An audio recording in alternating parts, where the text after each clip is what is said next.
Khi chơi Minecraft trai, có bao giờ bạn để ý đến cốt truyện của nó không? Chắc cùng lắm là đọc thông tin của những màn chơi, rồi cũng chẳng nhớ gì nữa. Vậy thì trong video này, mình sẽ làm giả thuyết cốt truyện của Minecraft gì nhé.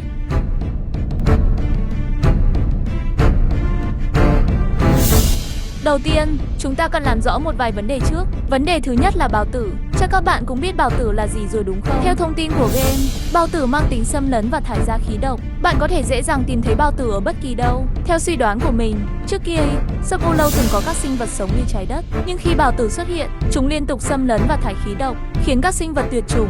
Dù vậy, các sinh vật sống cũng không hẳn biến mất. Thông tin của Trì cho biết rằng chúng vẫn còn tồn tại. Bạn có thể tìm thấy một vài thực vật trong chế độ chỉnh sửa như cỏ, cây thông, rêu đỏ.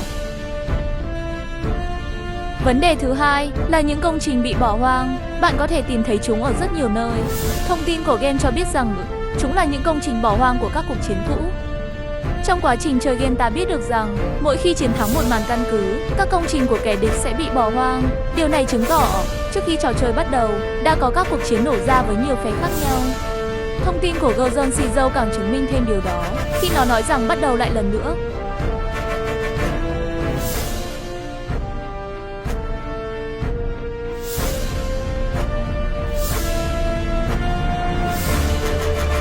Sau khi đã làm rõ một vài vấn đề, giờ mình sẽ đưa ra giả thuyết của mình về cốt truyện game. Ở một vũ trụ xa xôi, có một hệ sao này chứa đựng hai hành tinh là Ezekiel và Serpullo. Trên hành tinh Serpullo, con người có các công nghệ hiện đại như robot hay tháp pháo, trải qua nhiều cuộc chiến với các phe phái khác nhau như xanh dương và xanh lục. Phe Sa Đất là phe đã thống nhất tất cả và thống trị Serpullo. Sau nhiều năm nghiên cứu, họ đã tạo ra máy giá tốc liên hành tinh và đặt nó ở Planetary Lontermanan. Nhờ đó phát hiện ra Ezekiel. Sau đó họ quyết định cử một đội robot bay đến Ezekiel để điều tra về nơi này. Họ phát hiện ra một loại máy bay không người lái. Ngoài ra họ cũng phát hiện một phe địch tên là Malici. Quay trở lại với Serpullo, con người đã xây dựng một phòng thí nghiệm ở bang mặt Synthesis Facility.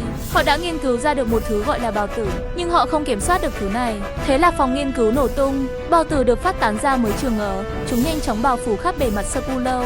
Bào tử liên tục thải ra khí độc khiến các sinh vật sống gần như tuyệt diệt. Tình thế vô cùng hỗn loạn ơi. Chỉ có các robot là không bị ảnh hưởng. Nhân cơ hội này, một nhóm robot đã nổi dậy, lấy tên là Cơ Giác. Nhưng ai còn theo phe cũ sẽ bị tiêu diệt. Cuộc chiến giữa Cơ Giác và Sa Đất nổ ra. Sa Đất do mất chỉ huy nên đã thất thủ. Kết quả là Cơ Giác đã thống trị Serpullo. Quay trở lại với nhóm Sa Đất trên Ezekiel, bọn họ đã chia thành hai nhóm. Một nhóm quay về Serpullo để báo tình hình và đem tài nguyên về. Nhóm còn lại quyết định ở lại để khám phá thêm. Nhóm robot quay về Serpullo đã bị phát hiện và bị tấn công. Con tàu của họ rơi xuống sector 227 Ngày nay chúng ta gọi nó là Impact 0078. Do chấn động của cú rơi gần như mọi thứ trên con tàu đều bị phá hủy. Chỉ còn số ít robot sống sót. Họ cố gắng tái tạo lại công nghệ máy bay không người lái ở Ezekiel. Tuy nhiên họ lại không có tài nguyên ở Ezekiel, nên họ đành phải dùng nguyên liệu thay thế. Thế là họ tạo ra Enfer, tuy không giống lắm nhưng cũng đành chấp nhận. Chưa kịp làm gì thêm họ đã bị Cơ Giác phát hiện. Họ đành đưa Enfer vào một cái lõi sắt, rồi phóng nó đến Gordon Cizzo, nơi tốt nhất để bắt đầu. Với khả năng tái tạo lại ở căn cứ, Enfer đã hoàn thành sứ mệnh của nó là chinh phục Serpullo.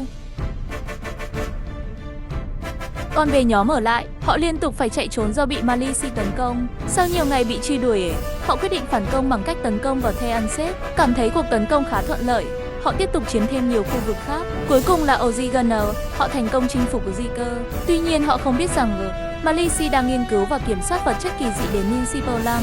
Nipper là sâm cũng giống như bảo tử, nhưng chúng nguy hiểm hơn gấp bội. Khi không còn bị Malici kiểm soát, chúng sinh sôi lên cấp số nhân. Một cuộc chiến mới bắt đầu. Diễn biến ra sao? Chúng ta cần phải đợi bản cập nhật tiếp theo. Mình đất cho EV8em.